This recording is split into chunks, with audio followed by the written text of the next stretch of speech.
अध्याय 73 बदनामी 1। यूई, ये दो शब्द और ये नाम, ये घटनास्थल के साथ साथ टेलीविजन स्क्रीन के सामने भी गूंजता रहा। इसने उन सभी को, जो मूल रूप से जयकार करने वाले थे, ऐसा महसूस कराया मानो एक पल में उनके ऊपर ठंडे पानी की एक बाल्टी डाल दी गई हो, जिससे उनका उत्साह तुरंत खत्म हो गया। इतना कि उन्हें समझ नहीं आ रहा था कि अब उन्हें क्या करना चाहिए। वे क्या करना चाहते थे? वाह! एक पल में हंगामा मच गया, चाहे वह घटनास्थल पर हो या स्क्रीन के सामने। इस नाम के संबंध में हंगामा मच गया। अपेक्षित तालियों की गड़गड़ाहट नहीं हुई। इसके बजाय आयोजन स्थल गो से भर गया था। दर्शकों को बहुत हैरानी महसूस हुई। वे अवचेतन रूप से अपने बगल में अपने दोस्तों की ओर देखने लगे, जैसे कि वे कोई उत्तर तलाशना चाहते हों। क्या हो रहा था? उन्होंने स्पष्ट रूप से येफी को वोट दिया था। इतना खराब प्रदर्शन करने वाली यूई ने चैंपियनशिप क्यों जीती? चकित होने के बाद दर्शकों को बेहद गुस्सा आया। क्या यह एक खुला धोखा नहीं था? वे मूर्ख नहीं थे, उनके कान थे। इसके अलावा उन्होंने अभी अभी मंच पर सभी का प्रदर्शन देखा था। यहाँ तक कि पहले का पुरुष गायक भी संभवतः यूई नहीं हो सकता। ये कैसी बकवास प्रोडक्शन टीम है? क्या वे यहाँ गंदा खेल रहे हैं? उन्होंने वोटों की संख्या की भी घोषणा नहीं की और सीधे प्रतियोगिता के परिणामों की घोषणा कर दी। वे स्पष्ट रूप से सच्चाई छिपा रहे हैं। ये बहुत बुरा है। मैं इसे अपने वास्तविक नाम के साथ रिपोर्ट करना चाहता हूँ। मैंने स्पष्ट रूप से येफी को वोट दिया। ये कैसे जीत सकता है? आपकी प्रोडक्शन टीम के पास बिल्कुल भी विवेक नहीं है। क्या आप घटनास्थल पर प्रभाव नहीं देख सकते? ये सचमुच बहुत नकली है। दर्शकों के संदेह का सामना करते हुए झांग ताओ ने बस उन्हें न सुनने का नाटक किया। माइक्रोफोन से दर्शकों को धन्यवाद देने के बाद वह झुके और मंच से चले गए। पुरुष और महिला मेजबान केवल जनमत के दबाव का सामना कर सके और अंतिम कार्य पूरा कर सके। हालांकि दर्शक बहुत गुस्से में थे, लेकिन वे सभी सुसंस्कृत लोग थे। उनके लिए निर्दोष यजमानों पर अपना गुस्सा उतारना असंभव था। ये हुआन, ये चान और अन्य लोग टेलीविजन के सामने वार्षिक समारोह देख रहे थे। जब उन्होंने नतीजे सुने तो उनके चेहरे से आत्मविश्वास भरी मुस्कान अचानक गायब हो गई।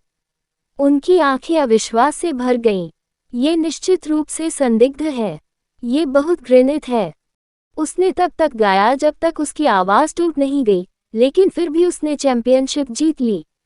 बेहद बेहुदा। प्रतिक्रिया देने और गुस्से से बोलने से पहले ये चैन एक पल के लिए स्तब्ध रह गई। बाकी बहनें भी वैसी ही थीं। आखिरकार यह उनकी बुद्धि को जमीन पर दबाने और रगड़ने से भी बदतर था। इस समय ये जुबान का चेहरा भी बदसूरत हो गया। हर कोई बता सकता था कि यह एक गंदा सौदा था। पेगासस एंटरटेनमेंट वास्तव में जानता था कि कैसे खेलना है। फिर ये हुआन ने सोचा कि डिंगलोंग कॉर्पोरेशन की अपनी मनोरंजन सहायक कंपनी कैसे होगी। वह अपने कमरे में लौट आया और लियू जोंगलिन को बुलाया। नीचे बहनें भी चर्चा कर रही थीं।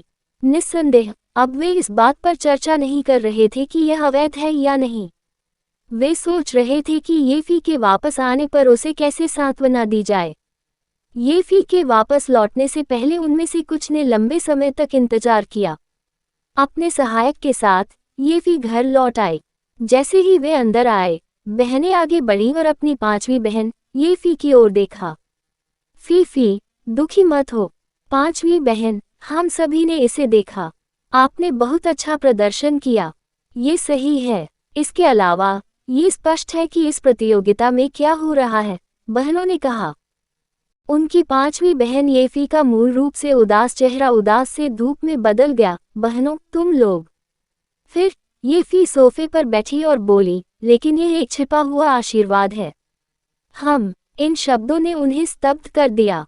भेष में आशीर्वाद? कैसा आशीर्वाद? आप लोग नहीं जानते, लेकिन अभी डिंगलोंग कॉर्पोरेशन की जिनलिंग शाखा के महाप्रबंधक लियू जोंगलिन ने मुझे फ़ोन किया। उन्होंने मुझे डिंगलोंग कॉर्पोरेशन में शामिल होने के लिए आमंत्रित किया और मुझे उच्च वेतन दिया। उन्होंने मुझे अनुबंध तोड़ने के लिए जुर्माना भरने में मदद करने का भी वादा किया। जैसे ही येफी बोली, उनकी आंखें चौड़ी हो गईं। वे जो सुन रहे थे उस पर उन्हें विश्वास नहीं हो रहा था। डिंगलोंग कॉर्पोरेशन, वे इस निगम की शक्ति को जानते थे। ये पूरे चीन में सर्वश्रेष्ठ में से एक था। ऐसा लग रहा था कि आज रात उनकी 5वीं बहन के प्रदर्शन ने उन्हें प्रभावित किया है। पेगासस एंटरटेनमेंट से तुलना करने पर डिंगलोंग कॉर्पोरेशन बिल्कुल अलग स्तर पर था। उसके बगल में सहायक भी सहज देख रहा था और उसने कहा, इस बार ये वास्तव में छिपा हुआ आशीर्वाद है। वीबो पर कई प्रशंसकों ने पहले ही इस बार पेगासस एंटरटेनमेंट के संदिग्ध कार्यों की अनायास निंदा की है और ये फी के लिए अपना समर्थन व्यक्त किया है, इसलिए ये फी अब ऑनलाइन बहुत लोकप्रिय है। इस समय उसने वीबो खोला। ये फी के होम पेज के नीचे कई टिप्पणियां थीं। फी, हम सब आपका समर्थन करते हैं। आज आपका प्रदर्शन सचमुच अद्भुत था। आपको मेहनत करना होगी। इसके पीछे जरूर कोई साजिश होगी। मैं सच्चाई का पता लगाने में फी का समर्थन करता हूँ। मैं आज यहाँ था। मैं ये साबित करने के लिए अपने असली नाम का उपयोग करता हूँ कि फी का प्रदर्शन आज यूई से थोड़ा ही बेहतर नहीं था, बल्कि 100 या हजारों गुना बेहतर था। एट स्टार ऑफ टुमारो वार्षिक समारोह आयोजकों को आकर देखना चाहिए। असली चैंपियन यहाँ है। बहनें भी मुस्कुरा दी और राहत की सांस ली। इस समय पेगासस एंटरटेनमेंट के महाप्रबंधक कार्यालय में झांग ताओ यूई को छू रहे थे। हालांकि अगले ही पल दरवाजा अचानक धक्का देकर खोल दिया गया। आह! एक चीख के साथ यूई उछल पड़ी जैसे किसी ने उसकी पूंछ पर पैर रख दिया हो। यहाँ तक कि झांग ताओ की अभिव्यक्ति भी ठिठक गई। फिर उसने अपने अधीन एक विभाग के पर्यवेक्षक की ओर देखा, जिसने दरवाजा धक्का देकर खोला था, और उसका चेहरा गुस्से से भर गया। क्या चल रहा है?